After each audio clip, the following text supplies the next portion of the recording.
Hola, estudiantes de la maestría de Ciencia Política. Un gusto estar de vuelta con ustedes en este curso de Políticas Públicas. Un gusto y debo decirles que también por momentos es un sinsabor porque es realmente difícil estar desarrollando un curso eh, en forma, sin la presencia de los estudiantes. Se siente enormemente el no poder captar las dudas, las interrogantes, los cuestionamientos, todo eso que surge espontáneamente en cualquier clase presencial y que ahora no lo tenemos. Pero bueno, esto es lo que la emergencia sanitaria nos ha impuesto, entonces vayamos al grano, a la temática de los enfoques institucionalistas en la ciencia política. Para eso vamos a compartir pantalla, y en este compartir pantalla, eh, como les decía, vamos a estar trabajando sobre distintos enfoques institucionalistas con énfasis en el institucionalismo histórico.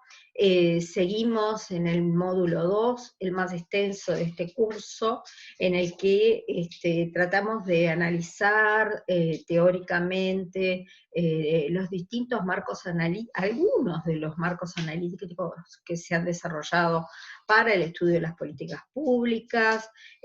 Ustedes han visto el marco de las corrientes múltiples de Kingdom, han visto Sabatier y Jensen Smith con las coaliciones promotoras. El otro día nos concentramos en el estudio, el marco analítico de las redes.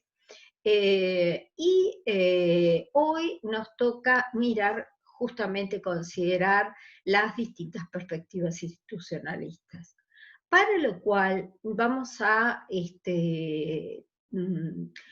desarrollar dos grandes partes.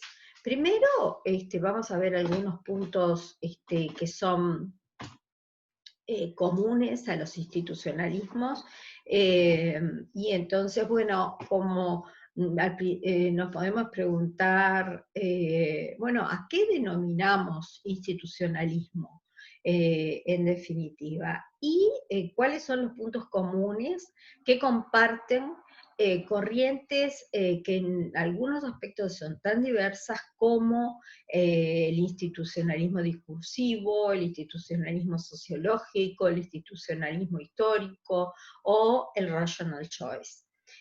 Todos son institucionalismos, pero en realidad en el campo de las políticas públicas en general, y en particular lo que se ha acumulado de estudio de las políticas públicas en Uruguay, eh, ha recurrido enormemente al institucionalismo histórico. Por eso es que nosotros seleccionamos para hacer una profundización, eh, eh, seleccionamos dos autores clásicos para profundizar justamente en el institucionalismo histórico. Dos autores clásicos, les decía yo, como son Paul Pierson y Theda Skocpol, que escribieron a lo largo de su vida eh, muchos trabajos, algunos de los cuales pueden incluso ser llamados seminal papers, es decir, artículos que dejan muchísimas raíces, semillas, elementos, artículos que son referencia ineludible para trabajar determinados temas. Muy bien, entonces, empecemos con una definición de qué son las instituciones. Y para eso, ustedes ya, los que vienen de ciencia política, lo han visto, lo han trabajado en los distintos cursos de políticas públicas, pero como sabemos que no todos los estudiantes provienen de esa orientación, nos apoyamos en esta definición clásica, absolutamente clásica, de Douglas North, un historiador de la economía, que además está a caballo entre distintos institucionalismos, el institucionalismo económico, el institucionalismo histórico, y que dio una definición que se reitera en muchísimos trabajos, diciéndonos que las instituciones son las reglas de juego en una sociedad, o más formalmente son las limitaciones ideadas por el hombre que dan forma a la interacción humana. Por consiguiente, las instituciones estructuran incentivos en el intercambio humano, sea político, social o económico. Esto es, lo que nunca podemos olvidar es que las instituciones son reglas de juego. Las reglas de juego que rigen en un determinado campo y cuyo alcance hoy vamos a tratar de desentrañar. Las instituciones son reglas de juego, y lo que comparten todos los institucionalistas, más allá de la corriente a la que pertenezcan, es que las políticas públicas están en cierta forma determinadas, no, en cierta forma no, están determinadas, influenciadas, impactadas por las instituciones. Es decir, según las reglas de juego que cada política pública tiene, sigue, va a ser su desarrollo. Esas reglas de juego son muchas veces formales, están jurídicamente establecidas, son conocidas por todos los actores, han sido formalizadas, pero también junto a esas reglas de juego formales están las reglas de juego informales, que tienen mucho más que ver con la cultura organizacional, con el know-how, con las representaciones sociales, con las percepciones, con las creencias, con lo que Sabatier y Jenkins Smith nos decían, los belief systems, los sistemas de creencias que en definitiva constituyen reglas de juego. ¿Y por qué son tan importantes las instituciones? Bueno, porque las instituciones condicionan fuertemente el accionar de los actores. Según cuáles sean las reglas de juego, los actores se van a movilizar de una manera o de otra. Pensemos el caso de la emergencia sanitaria, la política sanitaria que tiene el rasgo de emergencia sanitaria en esta coyuntura, y que esa cuarentena ha sido establecida en muchos países. En algunos casos, con la regla de juego era la cuarentena obligatoria, y en otros casos, como ha sido el de Uruguay, la regla de juego fue y sigue siendo la cuarentena exhortada de alguna manera, no obligatoria. Es decir, que si yo salgo a la calle, y lo hacemos cada vez más, no me van a llevar presa, ni me va a parar un inspector o un policía para preguntarme a dónde me estoy dirigiendo, para ver si es válido que yo esté en la calle.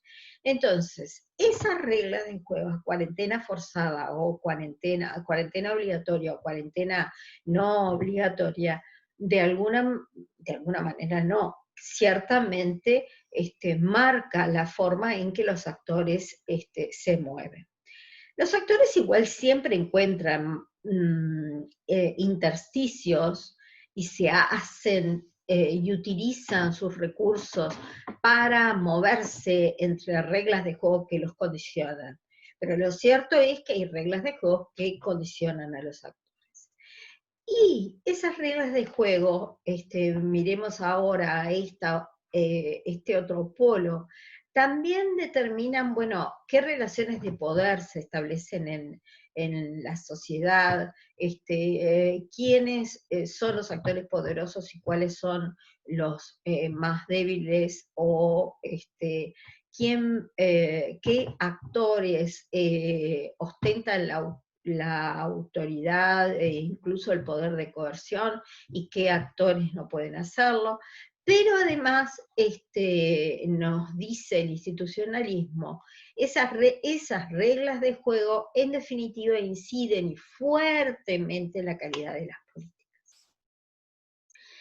Pongamos un ejemplo, y el ejemplo en el que quiero describir es el de las reglas de juego que desde hace algunos años rigen en materia de políticas públicas de ciencia y tecnología.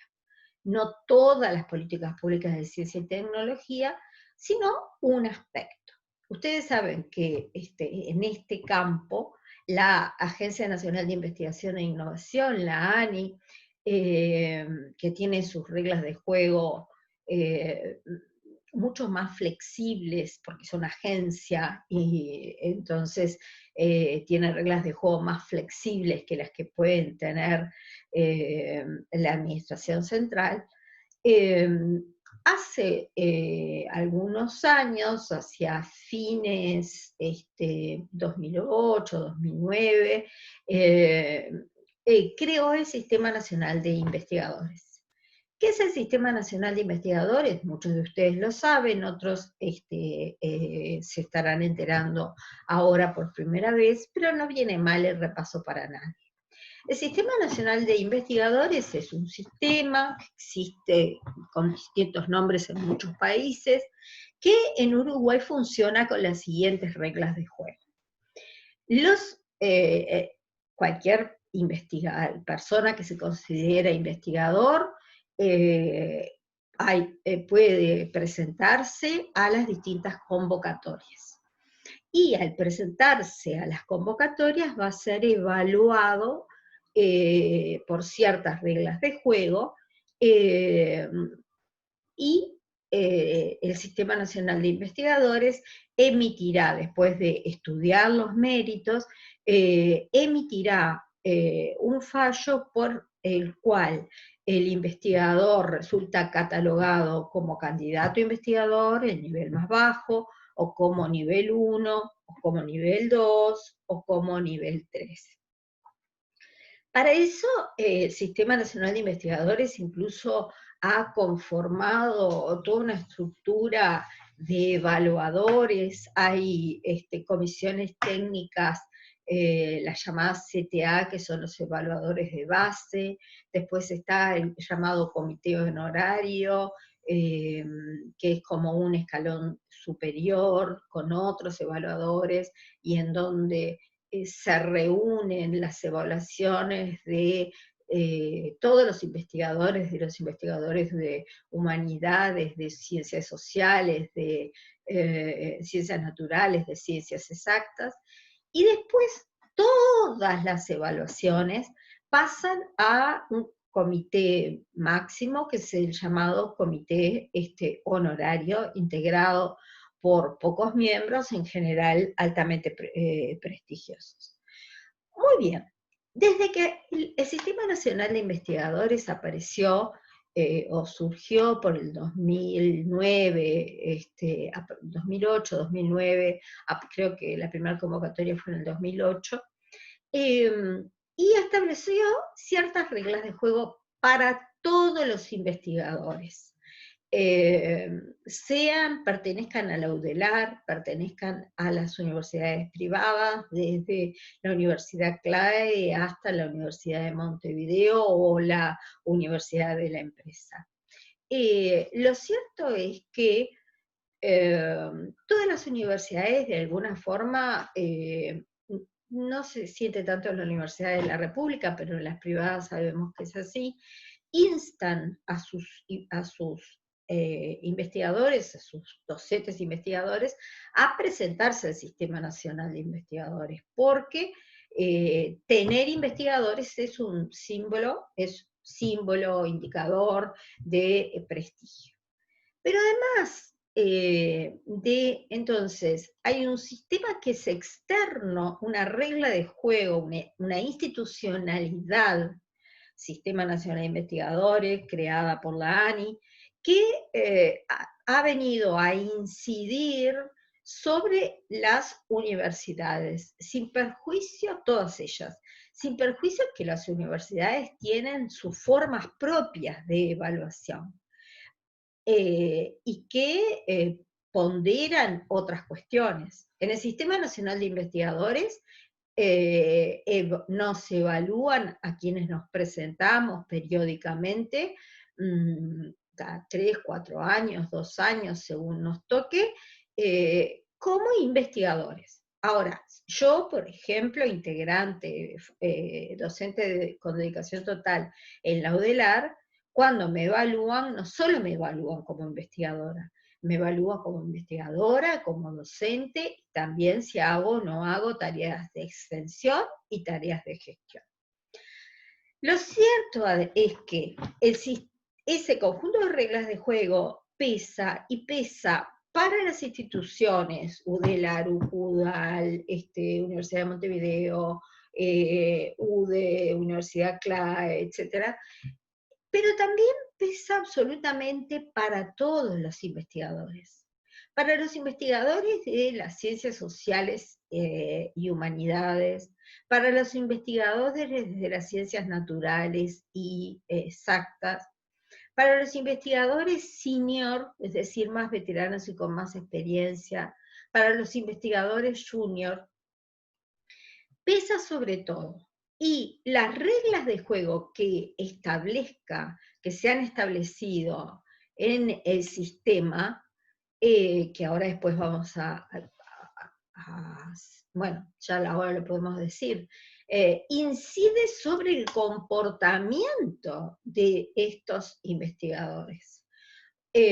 Por ejemplo, el reglamento del Sistema Nacional de Investigadores presta o otorga bastante importancia al hecho de tener publicaciones en revistas arbitradas. Un tipo de revistas arbitradas, que además las revistas arbitradas, a medida que pasan los años, también el sistema se va sofisticando y esas revistas arbitradas están clasificadas en el mundo y son de mayor o menor prestigio. Entonces, en algunas áreas, por humanidades, la gente que trabaja en historia, en lingüística, el libro ha sido el objeto a través del cual, en general, las investigaciones se concretaban, se publicaban, salían, toda la obra de Barrain Naum, por ejemplo. ¿Dónde está? Bueno, está en libros, ¿sí? Dos grandes historiadores que dejaron un legado inmenso concretado en libros. Lo mismo podría decirse de Pibel Devoto. Pibel Devoto escribió muchísimos libros. Pero el Sistema Nacional de Investigadores no es que no valore los libros, ¿no? A uno le dan puntaje por los libros y por los capítulos de libros.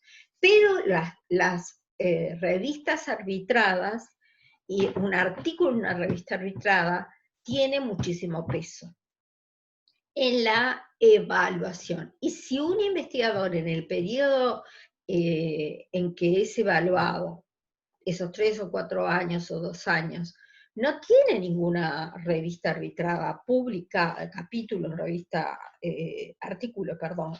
arbitrada publicada, bueno, ese investigador está en problemas, porque quizás no sea renovado como parte del SNI. ¿Qué pasa si no es renovado como parte del SNI? ¿Quiere decir que nunca más va a ser parte del SNI? No, el reglamento dice que la persona puede volver a presentarse. Puede presentarse 2 veces seguidas. Si es rechazado 2 veces seguidas, tiene que dejar pasar un periodo y puede volver a presentarse. Y la pregunta que yo estaba respondiendo es, bueno, ¿qué pasa si el investigador no es renovado? Por un lado, deja de cobrar un incentivo económico, que no es enorme, pero que, bueno, en Uruguay a nadie nunca le sobra la plata, es muy poca la gente a la que le puede sobrar la plata. Deja de cobrar ese incentivo económico, pero lo más importante, eh, hay una cuestión de legitimidad al ser parte del Sistema Nacional de Investigadores.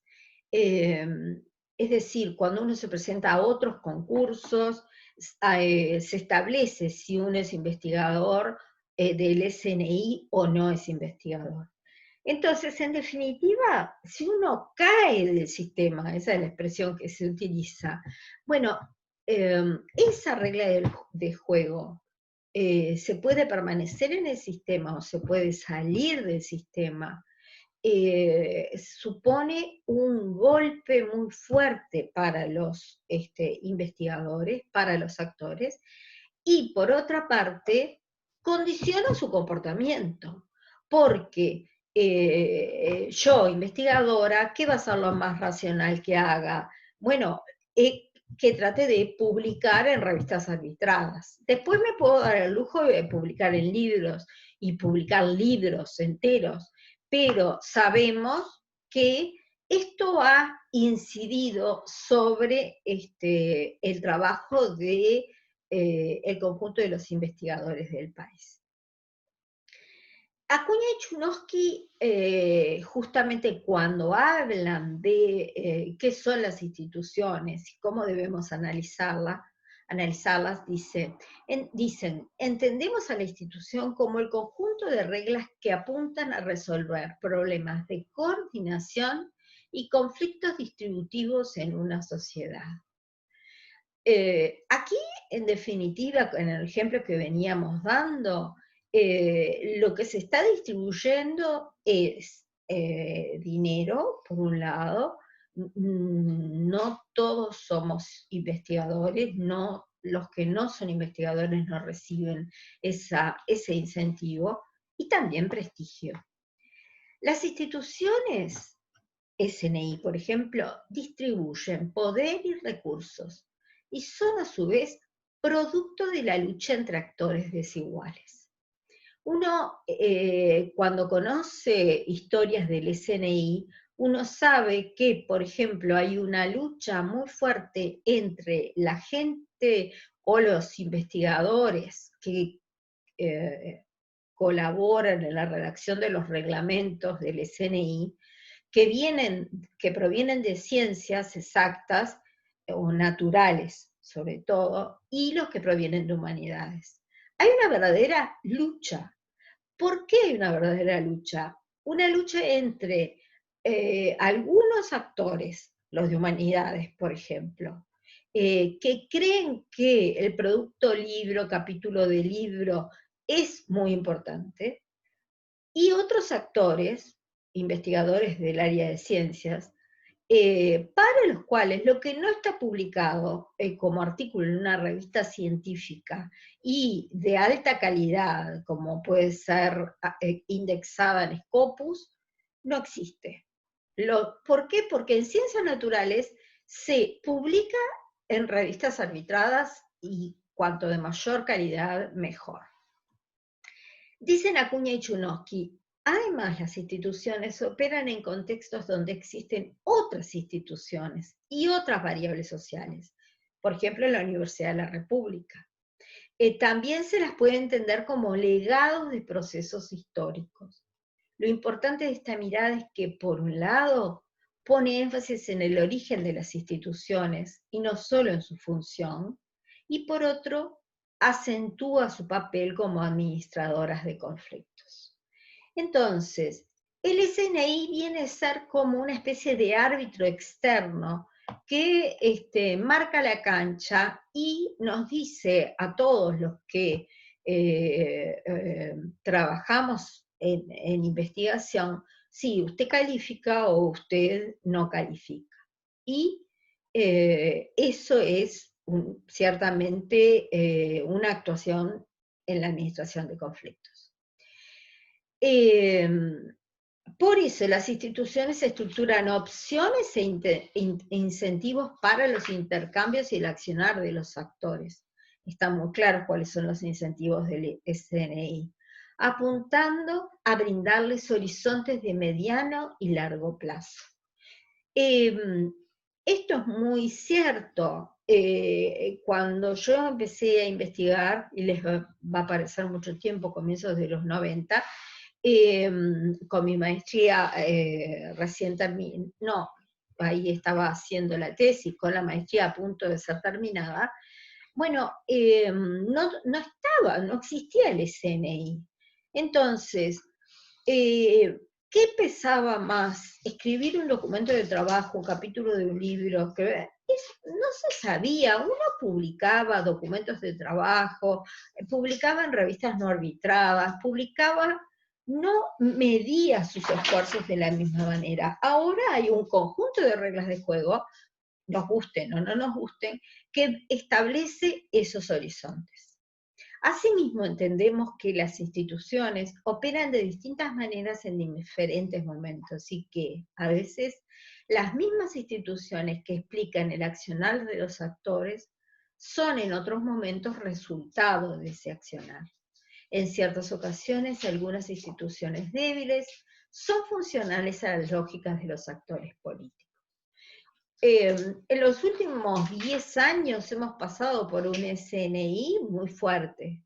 Si el día de mañana esas reglas de juego empiezan a cambiar o se empieza a corromper, el sistema de arbitraje ha sido realmente muy serio, eh, bueno, si eso dejara de pasar, probablemente esa institución dejaría de ser tan importante como lo es hoy. También nos dicen Acuña y Chudnovsky, el desafío consiste en abrir esa caja negra que son las instituciones, los actores y su forma de relación.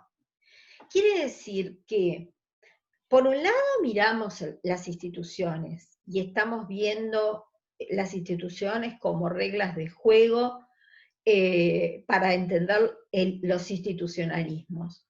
Pero por otro lado, sabemos que con esas reglas de juego se mueven los actores.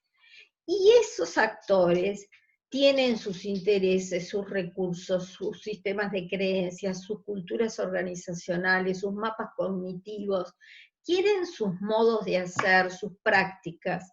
Entonces, no es solo las reglas de juego importan. Eso aseveran todos los institucionalistas. Pero además interactúan con los actores del momento. Vayamos a otro ejemplo. Esta es una preciosa foto de los últimos años de la anterior administración en educación, en donde por un lado tenemos aquí desde aquí hasta acá, al Codicen en pleno. Wilson Neto, Laura Mota, Elizabeth Ibaldi, Margarita Loaces, Robert Silva. Un consejo directivo central de 5 miembros. Y por otro lado, aquí tenemos a las autoridades de formación docente, en lo que se sigue llamando y se llamaba Consejo de Formación en Educación. Luis Garibaldi, María Di Barbure, Ana Lopater. La institucionalidad en educación uruguaya, muy peculiar, establece que la máxima autoridad de la educación depende fundamentalmente de la ANEP, excepto la de la primera infancia y la educación superior, algunas partes de la educación universitaria que dependen del MEC, Pero la educación inicial, la educación primaria, la educación media, técnica o secundaria, la educación de los maestros y profesores dependen de la ANEP. Y estas son las máximas autoridades del CODICEN y las máximas autoridades de formación docente. Perfecto. Esos actores acá están todos alrededor de una mesa y parece que están trabajando colaborativamente, cooperativamente. Laura Mota está sonriente. Parece un clima relativamente distendido. Algunos actores no estaban en esa mesa, ¿no? Pero son también parte de quienes juegan con las reglas de juego. Por ejemplo, Elvia Pereira, la presidente de la FUM, la Federación Uruguaya Magisterio, o Diego Olivera de FENAPES, el gremio de secundaria. Entonces, los actores no son solo los gobernantes, son todos los que tienen capacidad de actuación estratégica. Y también la institucionalidad uruguaya establece el MEC como autoridad, como institución que gobierna en el sistema. Y aquí esta foto es particularmente interesante porque encontramos a la cabeza de la ANEP, a la cabeza del MEC en el periodo anterior, María Julia Marita Muñoz, y a Fernando Filgueira, que todos conocemos, que es docente de nuestra facultad, pero que en ese momento era subsecretario de Educación y Cultura, y que todos hablan del gran conflicto o de las dificultades de relacionamiento de Neto con Filgueira. Entonces, institucionalidad y actores. No alcanza con mirar las instituciones, debemos además ver en cada momento cuáles son los actores que están jugando con esas reglas de juego. Hoy los actores de la arena educativa son otros, acá tenemos solo dos. Robert Silva, el presidente del CODICEN, y Pablo da Silveira, ministro de Educación y Cultura.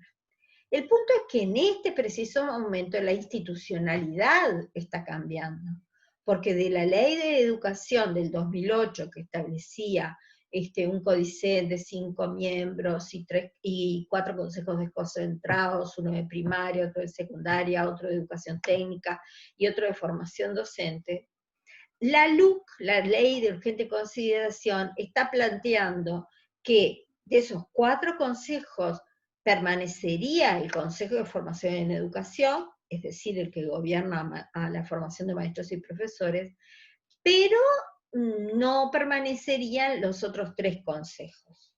Entonces, bueno, en esa institucionalidad que están haciendo, ¿cómo se va a parar Robert Silva?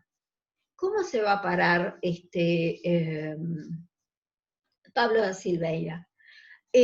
¿Cómo se van a parar los actores no gubernamentales que recién vimos? Elvia Pereira, Olivera,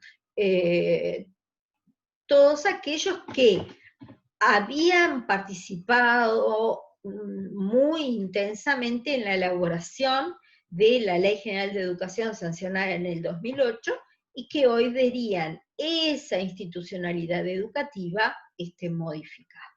¿Sí? Entonces, las instituciones son reglas de juego, y esas reglas de juego, algunas son del más alto nivel, refieren al régimen democrático. Otras refieren a la organización del Estado, y otras refieren a cada política pública en particular. todo lo que yo les describí del Sistema Nacional de Investigadores son las reglas que regulan la algunas de las reglas que regulan la política de ciencia y tecnología en Uruguay. Lo que recién describía de la Ley General de Educación y de la LUC son reglas que regulan, han regulado y regularán las políticas públicas en educación. Pero también la organización estatal o el régimen democrático inciden en cada campo de política. Si el régimen es presidencialista o parlamentarista, si es unicameral o bicameral, si es un Estado federal o si es un Estado unitario, todos estamos asistiendo a lo que significa para Brasil y su combate al coronavirus, y eso a través de una determinada política de salud, la organización estatal de carácter federal, ¿sí? Porque son numerosos los ejemplos en donde la cabeza central del Estado, el presidente Bolsonaro, discrepa profundamente con los gobernadores estaduales respecto a cuál es la política sanitaria más adecuada. Si volvemos al Sistema Nacional de Investigadores, solo como ejemplo de las reglas que regulan una política pública, bueno, son muchísimas las reglas a las que podríamos atender. Y esto está colgado, el reglamento está colgado en la página web, así que podrían ustedes estudiarlo perfectamente. Pero, por ejemplo, hubo una época en donde nos podríamos preguntar, los investigadores de distintas áreas, humanidades, sociales, exactas, naturales, ¿seguían por el mismo reglamento? Hubo unos primeros años del SNI en donde no todas las áreas se guiaban exactamente por el mismo reglamento. Ya hace algunos años en donde ese reglamento sí se ha unificado. Lo que no quiere decir que las prácticas de los evaluadores sean exactamente igual en todas las áreas. Esto que decíamos recién, bueno, cuánto pesan las revistas revisadas, los libros, etcétera. ¿Cuál es el plazo para la renovación de un investigador en el sistema? ¿Son 3 años? ¿Son 4 años? ¿Son 6 años? Por ejemplo, ¿se puede ser candidato a investigador por un máximo de 6 años? Entonces, las personas tienen que saber cuándo presentarse al Sistema Nacional de Investigadores si aspiran a ser candidatos a investigadores, porque deben medir sus fuerzas si están terminando la tesis, porque después que a los 6 años de ser candidato a investigador, si hay 2 opciones, se sale del sistema o se pasa a nivel 1. Si no se está en condiciones de pasar a nivel 1, se sale del sistema. Entonces, las instituciones importan. Esa es la característica común de todos los institucionalismos. Y esas instituciones son reglas de juego. Y se han desarrollado diversas vertientes del institucionalismo. La más reciente es la que allí figura en primer lugar y de la que hoy no hablaremos, el institucionalismo discursivo. Respecto al cual yo tengo algunas dudas si amerita su nombre de institucionalismo, pero ya conversaremos sobre ese tema dentro de 2 clases. Las corrientes clásicas son las otras 3, el institucionalismo de la elección racional, muy ligado a la economía, el institucionalismo sociológico y el institucionalismo histórico, al cual pertenecen los 2 autores que nosotros recomendamos en la bibliografía y que es el que predomina en el análisis de las políticas públicas. Empecemos por el institucionalismo de la rational choice, con los autores como Anthony Downs o Arrow o Douglas North, y yo les decía, bueno, es un institucionalismo muy caro a los economistas, que sostiene que los individuos son seres racionales, que tienen preferencias, y son seres utilitarios, y por lo tanto van a tomar el camino y jugar con las reglas de juego justamente para satisfacer sus preferencias y para obtener las máximas ganancias. Son muy defensores, digamos, del rational, de las reglas de juego así entendidas, porque reduce, como allí está establecido, esas reglas de juego reducen la incertidumbre, limitan los costos de transacción. ¿Qué quiere decir eso? Bueno, toda la búsqueda de información, o todas los pasos que yo tengo que dar para obtener mi preferencia. Es decir, si hay unas reglas de juego que establecen el SNI, el Sistema Nacional de Investigadores, desde el ángulo de la rational choice, mis costos de transacción son muy bajos, porque está clarísimo qué es lo que tengo yo que hacer para permanecer en el sistema. Si no lo hago, me tendré que atener a las consecuencias. Pero sé que si no publico, no voy a estar en el sistema. Mientras que si no existiera esa regla de juego, bueno, sería más vago cómo se pertenece al sistema. Los críticos de la rational choice plantean estas grandes 4 críticas. Por un lado, que es una visión absolutamente utilitaria, dicen los críticos, en donde se asume que las personas solo nos movemos por intereses, que las ideologías, las creencias, las tradiciones no pesan, la historia no pesa,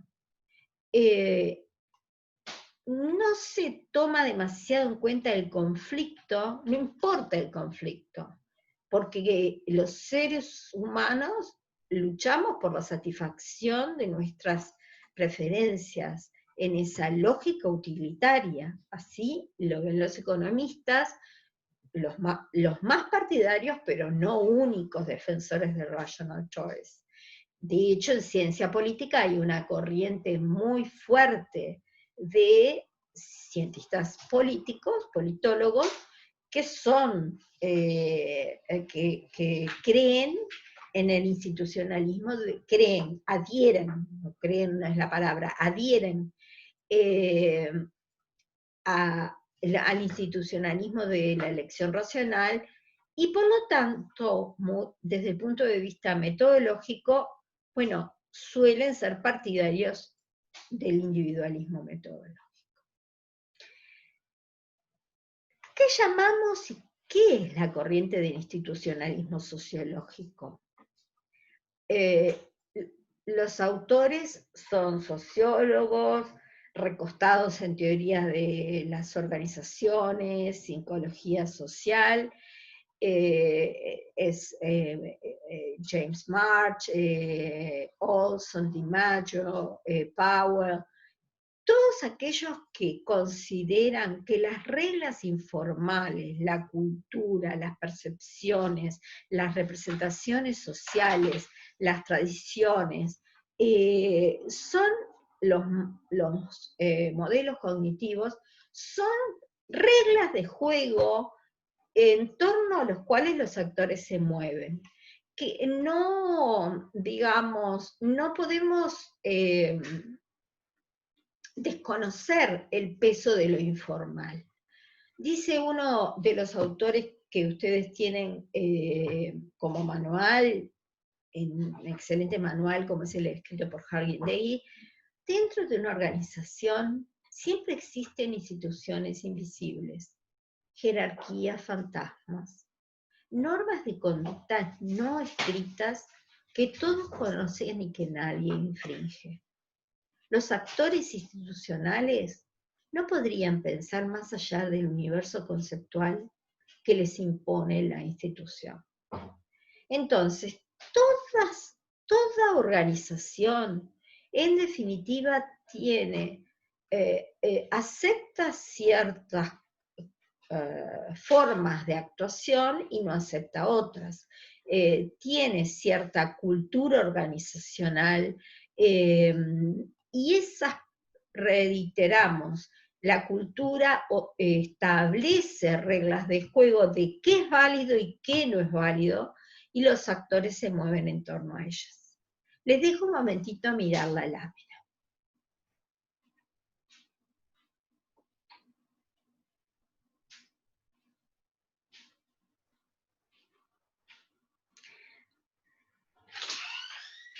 Esta ilustración de Maitena,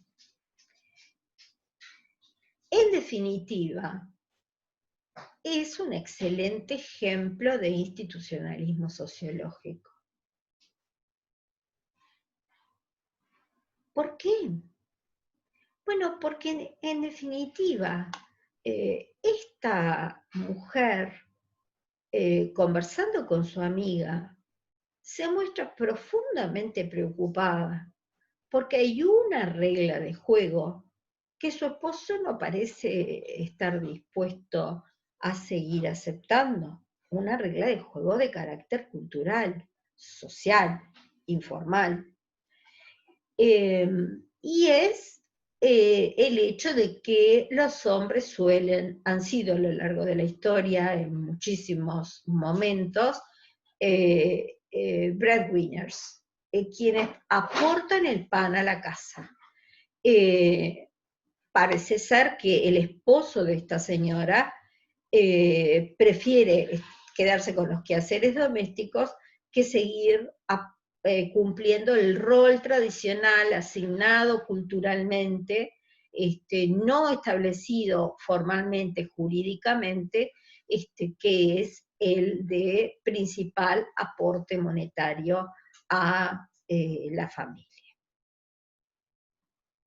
Y llegamos al corazón de nuestra exposición, el institucionalismo histórico, que como allí está claro, bueno, autores como Peter Hall, Peter Evans, son clarísimos ejemplos de institucionalistas históricos, y nosotros les recomendamos en particular, y vamos a hacer una lectura en profundidad, ustedes la van a hacer y nosotros vamos en algo a contribuir a ello, Paul Pierson y Theda Skocpol.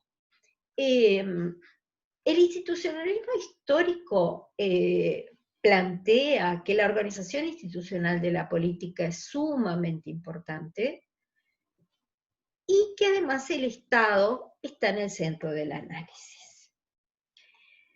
Plantea muchas otras cosas que ahora vamos a ir viendo, pero en principio hagamos una suerte de profundización en los planteos de Theda Skocpol y de Paul Pierson. Allí la tenemos, dictando clase. ¿En dónde? En la Universidad de Harvard. Theda Skocpol no es solo politóloga, es socióloga, y sus áreas de trabajo son las que están allí planteadas. Y el texto que les recomendamos es un texto absolutamente clásico, que ella escribió en el 85, la versión que compartimos con ustedes es posterior, denominado El Estado regresa al primer plano, estrategias de análisis de la investigación actual.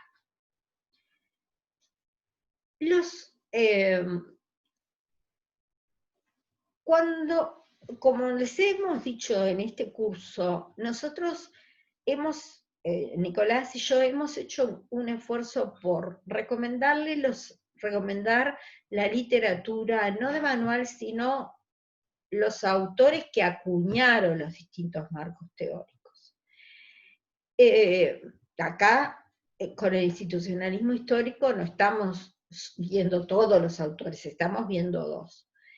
Y la idea es, bueno, meterse adentro de esos textos, meterse adentro de el texto de Sabatier y Jenkins Smith sobre las coaliciones promotoras y ver ellos qué quisieron decir cuando hablaron de diferentes niveles de sistemas de creencias.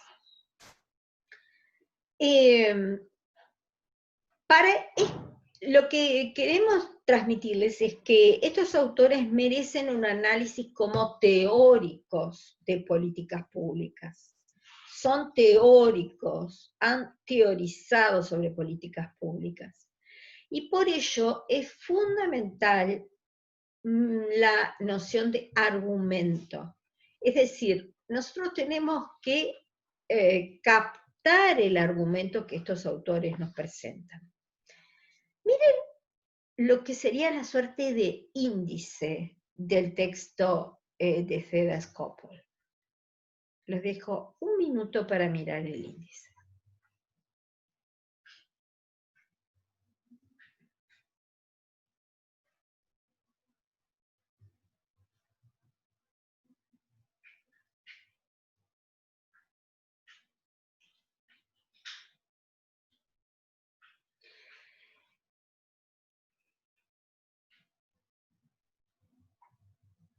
Como ustedes ven, a lo largo del paper, Theda Skocpol va a ir desarrollando desde distintos ángulos esta idea central: el Estado regresa al primer plano. Ese es su argumento. Y va entonces a mirar al Estado en relación a la sociedad, va a mirar el Estado en relación a otros estados, va a mirar el Estado viendo su grado de autonomía, va a mirar el Estado en relación a las clases sociales. Lo interesante de su trabajo, no es lo interesante, pero características de su trabajo, de este trabajo que resultó tan importante, es que uno, como ella misma lo dice, es un ensayo. Esto quizá no le hubiera pesado demasiado si es solo un ensayo en el Sistema Nacional de Investigadores, en donde ella se propone hacer una descripción densa. Para algunos cientistas sociales, lo que es descripción no vale mucho la pena, porque la ciencia social siempre debe explicar. Yo discrepo profundamente con esa postura, porque creo que hay momentos en el abordaje de un determinado problema en donde una descripción densa puede generar un conocimiento importantísimo para después sí avanzar en preguntas de carácter más explicativo. Ella nos dice que es un ensayo, y ella nos dice que su trabajo es comparativo. De alguna forma es un metaanálisis. ¿Por qué? Porque trata de ver cómo el Estado argumenta, mejor dicho, cómo el Estado regresa al primer plano a través de obras de muchos autores, desde Weber hasta Krasner, los cita, los analiza, y con ellos responde a sus grandes preguntas. Bueno, ¿cuán autónomo es el Estado? ¿Cómo se relaciona con otros estados? ¿Cuán capturado puede estar por las élites sociales? Y señala cuestiones para hacer su argumento. Dice: los científicos sociales están dispuestos ahora a ofrecer explicaciones centradas en el Estado. Lo dice en el 85. En definitiva, nos está señalando que hasta allí los enfoques sociológicos tenían quizás mucha más fuerza. Parece que está en curso un giro paradigmático en las ciencias sociales macroscópicas, giro que implica un replanteamiento profundo del papel de los estados en relación a las economías y las sociedades. Ahora, tal como ella ve a los estados, no se trata de estados aislados. Las estructuras y acciones del Estado están condicionadas a contextos transnacionales históricamente cambiantes. Es decir, los estados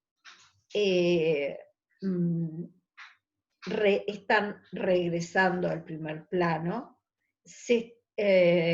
Nos dice Fede Skopol en ese texto del 85, en relación a la sociedad, ¿no? La sociedad o la economía no son los únicos factores explicativos, el Estado lo puede ser, ese Estado puede tener diversos grados de autonomía, no siempre es la misma, y esos estados están inmersos en sistemas internacionales de los cuales no se los puede extraer, porque esos sistemas internacionales también actúan sobre los estados y los condicionan fuertemente.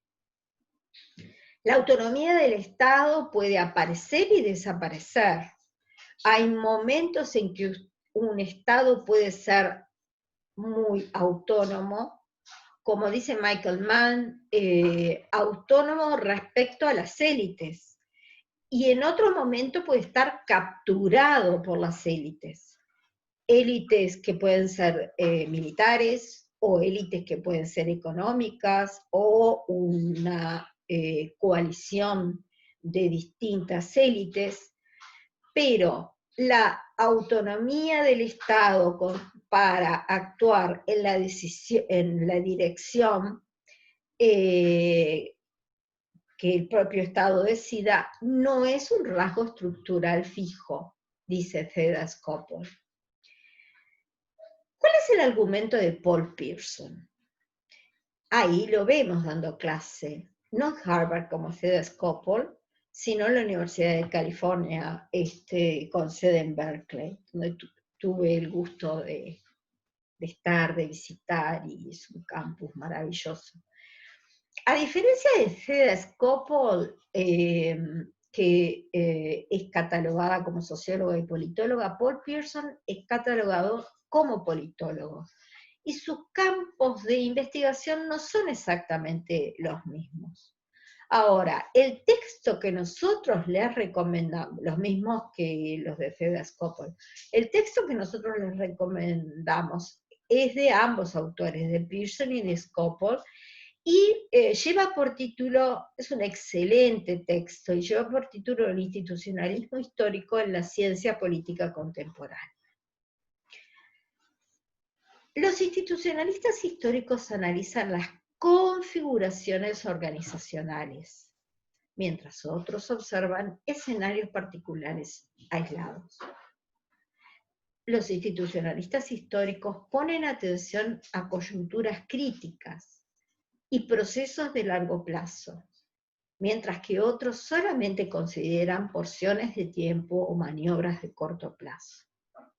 De este modo, al aproximarse a cuestiones importantes, los institucionalistas históricos hacen visibles y comprensibles contextos más amplios y procesos que interactúan, dan forma y reforman los estados, la política y el diseño de la política pública.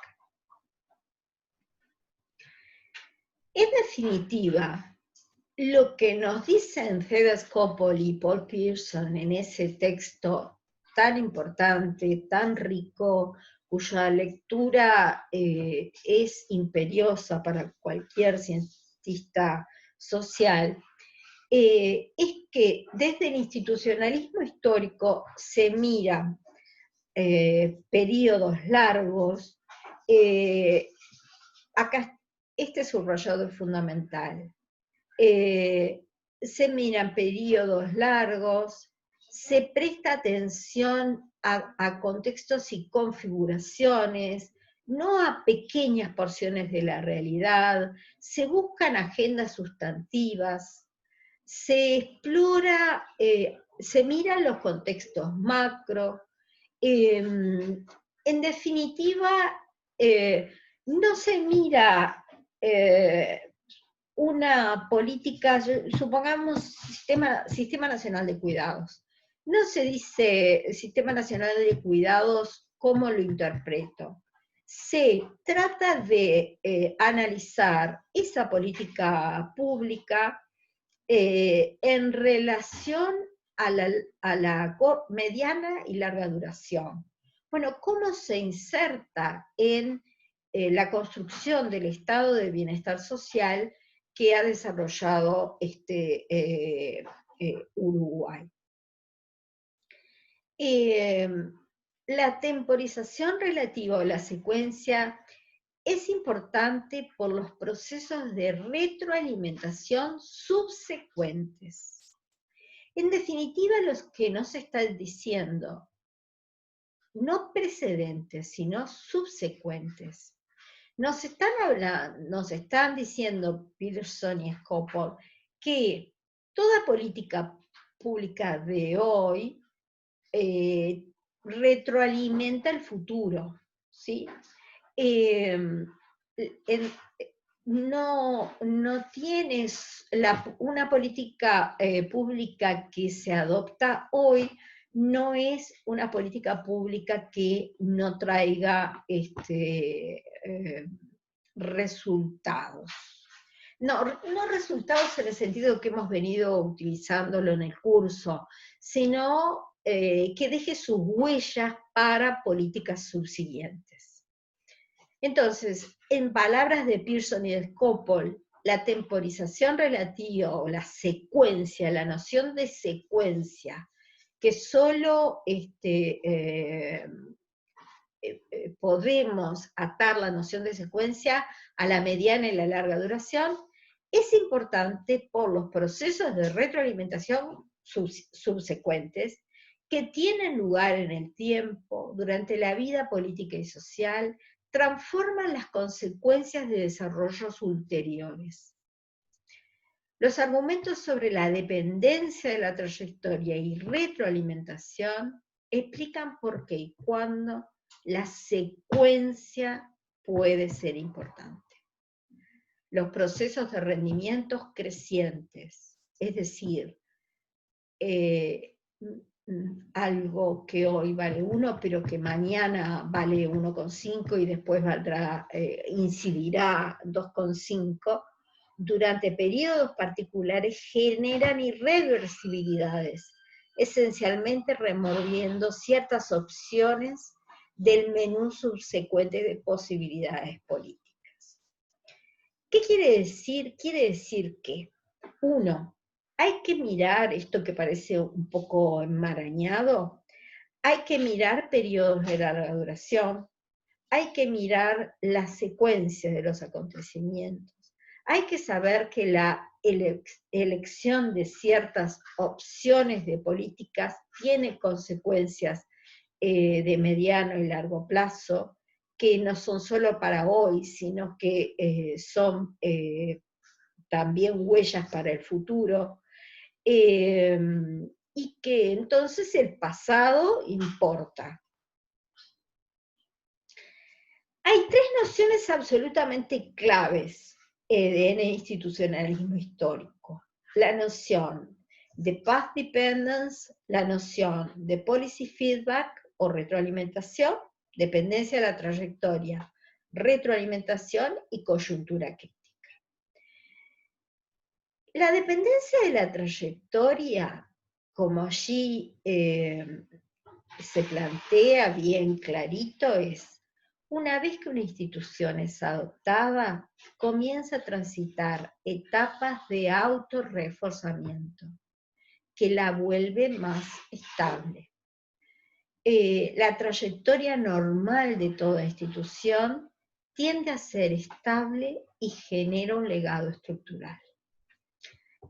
En este momento estoy pensando en la política de asignaciones familiares, que tiene casi un siglo, más, no me acuerdo con exactitud, pero muchas décadas, y que en determinado momento histórico, en los 80, 70, 80, fue debilitándose, debilitándose, debilitándose. Pero a la salida, pero después de la llegada del Frente Amplio al gobierno nacional en 2005, recurre a ese instrumento nuevamente, a esa política y la fortalece. Había, eso sería dependencia de la trayectoria. La política nunca, esa política de asignaciones familiares, nunca llegó a morir. Hay algunas políticas que mueren, ¿sí? Otras, dice Hugot, son terminadas. Pero lo interesante es saber que las políticas a veces están como aletargadas, pero la trayectoria que van siguiendo tiene efectos sobre los desarrollos futuros. Entonces, una política que hoy tiene los rasgos A, B, C y D, podemos preguntarnos, bueno, ¿qué de estos rasgos A, B, C y D vienen de la trayectoria pasada? Segundo concepto fundamental es la noción de retroalimentación de las políticas. Policies remake politics. Las políticas, una vez adoptadas, reconfiguran el juego político, lo cual a su vez incide sobre el devenir de las políticas. Hay una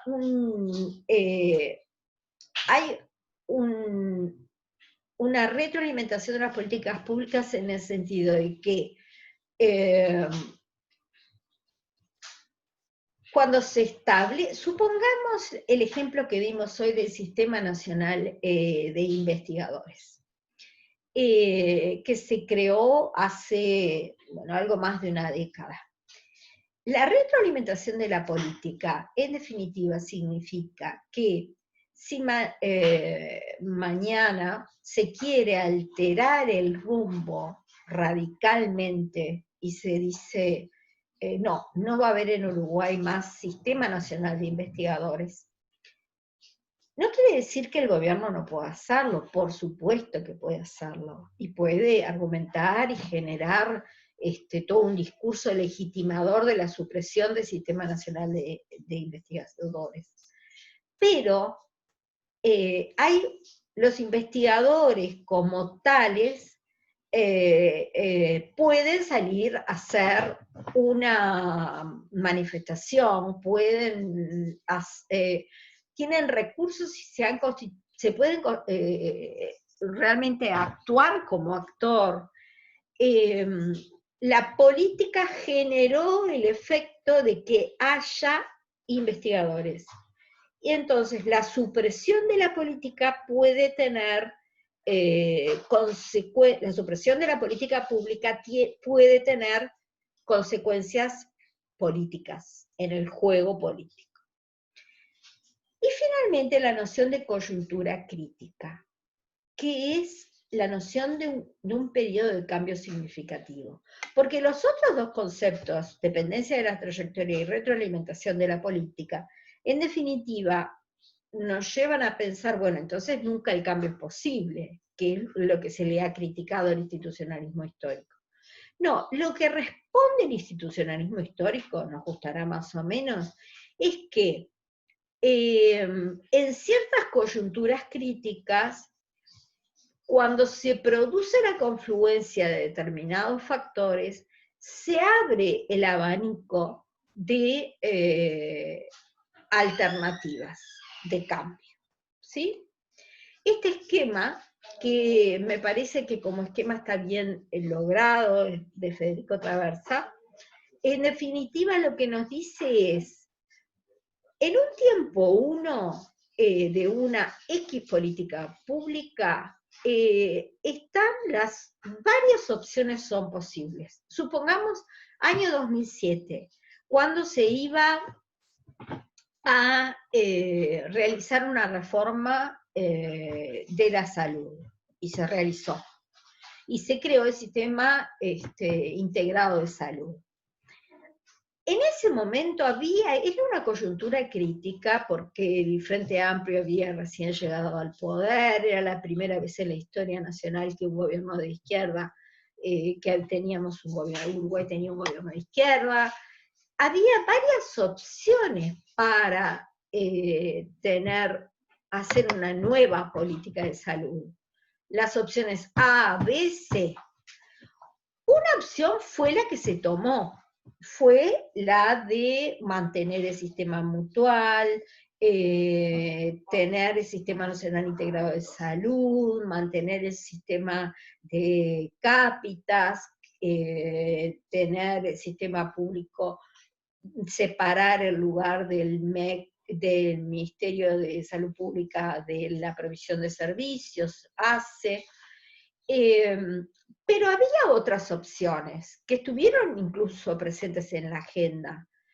Otras, supongamos que llamamos a lo que salió, Sistema Nacional Integrado de Salud, A, no, llamémosle B mejor, pero había una opción A, que era crear un seguro nacional de salud, más al estilo de lo que tienen los canadienses, en donde todo el mundo va a hospitales del mismo tipo, ¿sí? Todos los ciudadanos, por ser ciudadanos canadienses.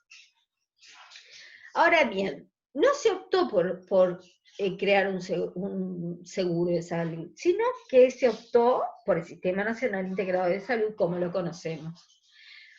Entonces, en esa coyuntura crítica se toma la decisión por la opción B, y entonces posteriormente se da un proceso de autorreforzamiento, porque desmontar el Sistema Nacional Integrado de Salud hoy es mucho más difícil que 10 años atrás, cuando no existía un SNI, cápitas, etcétera, etcétera. Al institucionalismo histórico se le hacen fundamentalmente estas dos críticas. ¿Cómo explicar el cambio institucional? Porque todo parece que tendiera a explicar fundamentalmente la permanencia en el tiempo, y hasta dónde todos son instituciones, y no limita bastante el accionar de los actores. Muy bien. Y este es el fin de nuestra clase de hoy. Y para el fin les dejo este párrafo para que sea, perdón, acá debiera decir, lo voy a poner en la diapo, perdón, no sé por qué se fue,